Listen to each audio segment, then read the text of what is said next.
bersamamu. Inilah Injil suci menurut Matius. Dimuliakanlah Tuhan. Dalam khotbah di bukit bersabdalah Yesus kepada para murid, "Jangan kalian menyangka bahwa aku datang untuk meniadakan hukum Taurat atau kitab para nabi. Aku datang bukan untuk meniadakannya, melainkan untuk menggenapinya.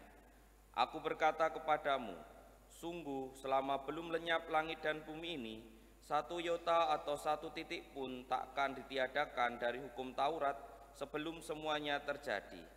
Karena itu siapa yang meniadakan salah satu perintah Taurat sekalipun yang paling kecil dan mengajarkannya demikian kepada orang lain, ia akan menduduki tempat paling rendah dalam kerajaan surga. Tetapi siapa yang melakukan dan mengajarkan segala perintah Taurat akan menduduki tempat yang tinggi dalam kerajaan surga." Demikianlah Injil, demikianlah sabda Tuhan. Terpujilah Kristus.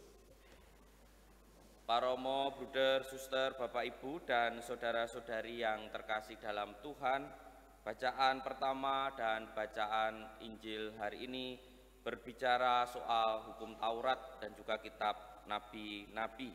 Pada bacaan pertama kita mendengarkan Musa yang meninggalkan hukum yang diterima oleh orang Israel.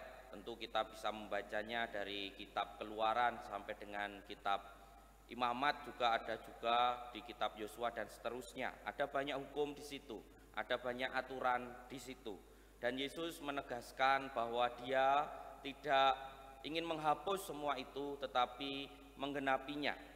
Letak dari bacaan ini bagi Injil Matius itu penting, karena Injil Matius dulu ditulis untuk orang-orang yang masih keturunan Yahudi. Maka dengan mengatakan Yesus menggenapi hukum Taurat, ingin mengatakan bahwa perutusan dari Yesus atau keselamatan dari Yesus itu kelanjutan dari perutusan dalam perjanjian lama. Maka apa yang ditulis ini bagi penulis Matius itu sangat penting untuk membuat orang-orang yang membaca Injilnya sadar bahwa Yesus ini memang perutusannya sejak awal mula sampai selama-lamanya. Dan kalau kita berbicara soal hukum, seperti halnya orang Israel pada waktu itu, mereka berjuang juga untuk menepati hukum. Kita tahu kisah bagaimana orang Israel jatuh bangun menetapi hukum yang diberikan oleh Tuhan itu. Kadang setia, kadang tidak, kadang ini, kadang itu. Dan Yesus membawa makna baru dari hukum-hukum yang ada dalam hukum Taurat itu.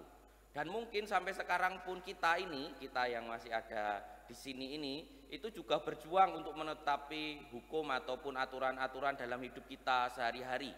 Bahkan kadang ada yang mengatakan aturan itu kan ada untuk dilanggar. Jadi kadangkala seperti itu. Kalau bisa melanggari, kadang seneng gitu loh.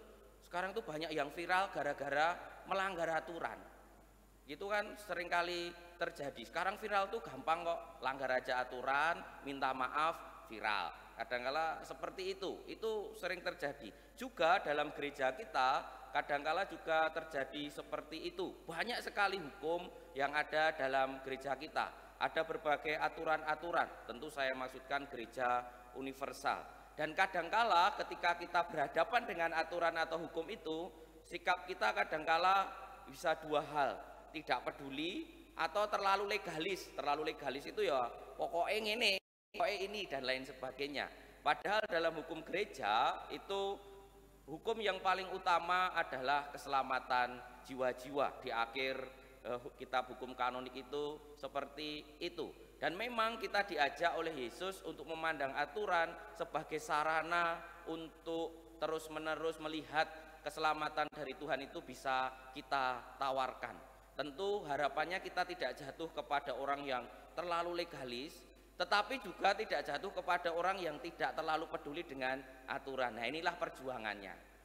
Saya secara pribadi juga berjuang kalau dalam menetapkan seperti ini, ketika bertemu dengan umat, susah temen toh. Gereja-gereja Katolik itu ada ini, itu dan lain sebagainya. Kalau itu nggak dipedulikan ya gimana? Tetapi kalau terlalu peduli dengan hukum, nanti juga kesannya lalu menjadi legalis. Apalagi kalau berhadapan dengan orang-orang yang memandang hukum itu sesuai dengan keinginannya. Kalau hukumnya menguntungkan, tidak protes. Tetapi kalau hukumnya nggak menguntungkan, protes. Wah, itu banyak banget itu. Jadi kalau pas menguntungkan diam aja menikmati begitu, tapi kalau ada aturan yang tidak menguntungkan, protes. Semoga kita tidak jatuh kepada sikap-sikap seperti itu, tetapi bisa memandang segala aturan ataupun apapun yang ada dalam hidup kita yang sedikit berupa aturan sebagai sarana keselamatan dari Tuhan untuk kita maupun untuk orang-orang yang ada di sekitar kita, sehingga kita tidak jatuh terlalu legalis, tetapi juga tidak terlalu tidak peduli kepada hukum, dan juga jangan sampai kita menjadi orang yang memandang hukum itu yang penting hukumnya menguntungkan aku atau tidak, tetapi bisa memandang aturan ini dibuat untuk keselamatan semakin banyak orang. Mari mohon kekuatan dari Tuhan, kita hening sejenak.